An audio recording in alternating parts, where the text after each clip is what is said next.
Hey guys, welcome to my channel I official 143। তোমরা সবাই কেমন আছো? আশা করি তোমরা অনেক ভালো আছো আর আমিও অনেক ভালো আছি।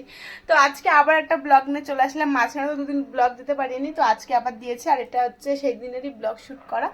তো আজকে হচ্ছে পূর্ণিমা, আজকে শুক্রবার সকালবেলা পূর্ণিমা লেগেছে, অনেকেই জানো। আর পূর্ণিমা কালকে পর্যন্ত থাকবে, তো ভাবলাম ঠাকুরকে একটু পায়েস করে দিই। আর আমি সেরকমভাবে সবসময় অমাবস্যা পূর্ণিমাতে ঠাকুরকে ভোগ দিতে পারি না, যখন মনে হয় যে একটু দিতে পারবো তখনই দিই। তো ভাবলাম কৃষ্ণকে একটু পায়েস করে রান্না করে দিই। তো ঠিক আছে, চলো আগে এখনই দেবো না, রান্না করে রাহুল হচ্ছে সব জিনিসপত্র নিয়ে আসবে। মানে ওকে বলেছি কাজের থেকে আসার সময় সব চাল চাল ঘরে আছে, ওকে বলছি দুধের প্যাকেট, কাজু কিশমিশ এগুলো কিনে নিয়ে আসতে। ঘিও ঘরে ছিল, কিন্তু ওটা এটো মানে আমিষ রান্না ঘরে ছিল, নিরামিষ নেই। ওই জন্য আমি বলেছি তাহলে তুমিই সব এনে দিও আমাকে। আর হচ্ছে এখানে হচ্ছে এখন সোনামা সবে ঘুম থেকে উঠলো। এই যে দেখো বিছনার অবস্থা আমার কি অবস্থা হয়ে রয়েছে। সোনামা সবে উঠলো ঘুম থেকে, ওকে এখন ওই ঘরে দিয়ে এসেছি মার কাছে। আর আমি এখন ওকে খাইয়ে বিছনার কথা গুছিয়ে আর যে টুকটাক বিকালের কাজগুলো আছে সেগুলো সেরে তারপরে আমি রাহুলকে ফোন করব, দেখি ও কখন কাজের থেকে আসে। তারপরে সব জিনিসপত্র এনে দিলে আমি ওটা পায়েসটা রান্না করবো আর তোমাদের সাথে সেটাও শেয়ার করব। আর কালকে হচ্ছে আমাদের চাকদায়, অনেকেই জানো আমার বাড়ি চাকদায় জগন্নাথের মন্দির আছে, সেখানে জগন্নাথের স্নান যাত্রা। যদি যেতে পারি, অনেক সকালে হবে, আমি খবর পেলাম সকালবেলা হবে, যদি যেতে পারি তাহলে তোমাদের সাথে সেই ভিডিওটাও শেয়ার করব। আর তোমরা যদি সেই ভিডিওটা দেখতে চাও তাহলে কমেন্ট করে জানিও। তো অনেকক্ষণ পর আবার ব্লগটা শুরু করছি। আর তোমাদের দাদা কাজের থেকে আসলো একটু আগে, এসে তারপরে সব জিনিসপত্র নিয়ে এসছে। এই যে এখন মুড়ি খেতে বসেছে আর সব জিনিসপত্র আমাকে এনে দিয়েছে, দুধের প্যাকেট বলো যা বলো লাগবে সব এনে দিয়েছে। তো এখন আমি করবো সব কিছু। আর এখন প্রায় 8:15 মতন বাজে, তো এখন বসাবো। পূর্ণিমা কালকে ছাড়বে, তাই কোনো ব্যাপার না, অনেক রাতে দিলেও কোনো কিছু হবে না। তো আমি সব রেডি করে নিই, তারপর তোমাদের সাথে কথা বলবো। তো দেখো, প্রথমে গোবিন্দভোগ চালটাকে একটা থালার মধ্যে নিয়ে নিয়েছি। এবার চালের পরিমাণটা তোমাদের যতটা দুধ থাকবে সেই পরিমাণে তোমাদের চালটা নিতে হবে। অনেকেই হয়তো জানো, তো আমি আর কি সেরকম ভাঙিয়ে কাউকে বললাম না। তারপরে এই চালটার মধ্যে একটু ঘি মাখিয়ে নিয়েছে, আর ওই যে কাজু কিশমিশ বাটির মধ্যে রেখে দিয়েছে, আর ওই ছোট্ট প্যাকেটটার মধ্যে ছিল এলাচ। আমি কিন্তু পায়েসের মধ্যে এলাচ ভেঙে দিই, তোমরা কে কে দাও কমেন্ট করে জানাবে। আর এই যে দুধ গরম হতে বসিয়ে দিয়েছি, আর এখানে দুধটা যখন একটু একটু গরম হয়ে আসবে তখন কিন্তু আমি চালটা দিয়ে দেবো। তারপরে দেখো, এখানে এলাচগুলোকে ভেঙে একটা প্যাকেটের মধ্যে নিয়ে নিয়েছি। আমার কিন্তু যেই পরিমাণ এলাচ লাগবে সেইগুলোই আমি নিয়েছি।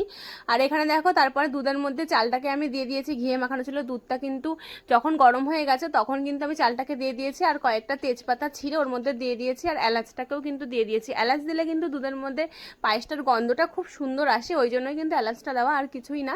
আর এখানে দেখো ভালো করে নাড়িয়ে নিচ্ছি। আর একটা জিনিস খেয়াল রাখতে হবে, তোমাদের পায়েস কিন্তু বসিয়ে দিয়ে কন্টিনিউয়াস নেড়ে যেতে হবে, পায়েসের নিচটা যেন লেগে না যায়।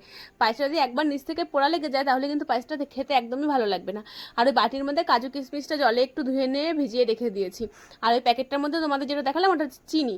আর দেখো, এখানে আমি তোমাদের সাথে কথা বলতে বলতে আমার পায়েসটা কিন্তু ফুটেও গেছে।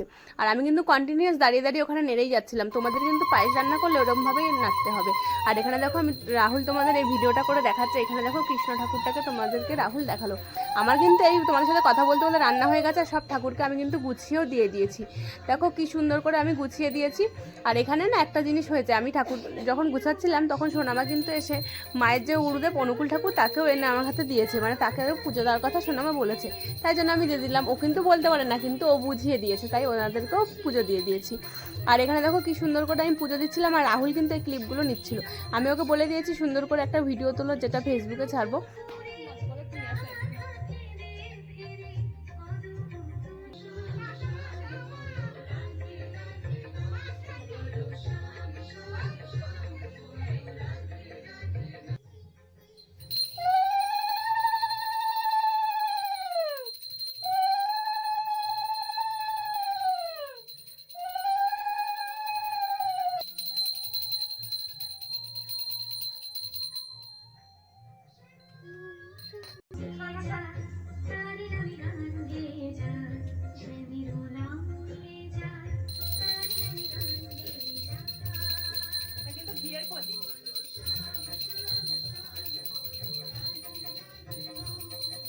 তোমরা হয়তো ভাবছো যে 3 জায়গায় আমি কেন পুজো দিচ্ছি, তাহলে তোমাদেরকে আমি একটা কথা বলি যে আমার ঘরে হচ্ছে গোপাল, মানে যেই ফটোটা দেখলে ওই ফটোটার মধ্যেই আমি সবসময়, মানে জন্মাষ্টমী বলো বা এমনি কৃষ্ণকে পুজো দিতে বলো, আমি সবসময় কৃষ্ণকে ভোগ কিন্তু ওই ফটোটার সামনেই দিই। আর এমনি মার ঘরে একটা ঠাকুর আসন পাতা আছে, সেই ঠাকুর আসনেও গিয়ে আমি পুজোটা দিয়ে এসেছি। আর আমার ঘরের বারান্দাতেও না ঠাকুর পাতা আছে, ওটা হচ্ছে আমি পেতেছিলাম শখ করে, কিন্তু আমি পুজো দিই না, ওটাতে মাই পুজো দেয়। মা যখন ওই ঘরে পুজো দেয় তখন মা এখানে এসে পুজো দেয়, তাই জন্য আমি ওখানেও পুজো দিয়ে দিলাম। মানে সব জায়গাতে এখন একটা জিনিস রান্না করেছি, সবাইকেই প্রসাদটা দিয়ে দিলাম। আর এখানে দেখো আমি কিন্তু এসে তুলসী মন্দিরেও পুজো দিয়ে দিয়েছি, কারণ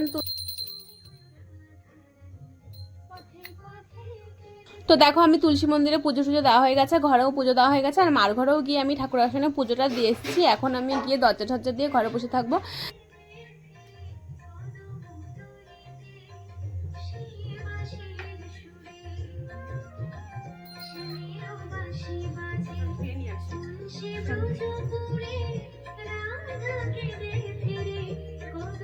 তো আজকের ভিডিওটা কেমন লাগলো কমেন্টে জানাতে কিন্তু একদমই ভুলবেন না। আর দেখা হচ্ছে নেক্সট ভিডিওতে। যারা যারা আমার চ্যানেল নতুন আছে তারা প্লিজ আমার চ্যানেলটা সাবস্ক্রাইব করে, যারা পেজ থেকে ভিডিওটা দেখছো তারা প্লিজ পেজটাকে ফলো কিন্তু একদমই ভুলবেন না। টাটা সবাই।